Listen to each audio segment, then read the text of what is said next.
Our nation's commitment to all who wear its uniform is a sacred trust that is as old as our republic itself.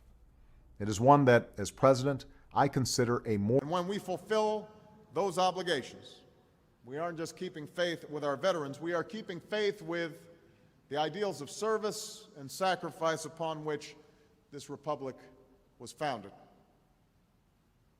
Now,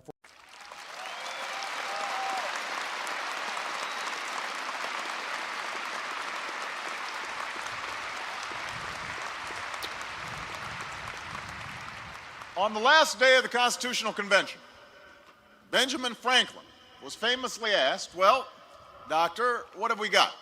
A republic or a monarchy? And Franklin gave an answer that's been quoted for ages. He said, a republic, if you can keep it.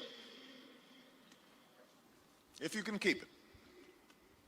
I pledge allegiance to the flag of the United States of America and to the republic for which it stands, one nation, under God, indivisible, with liberty and justice for all.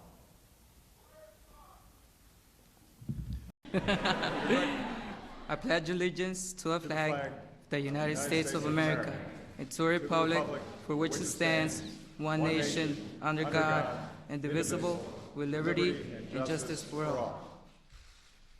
They gave to us a republic, a government of and by and for the people,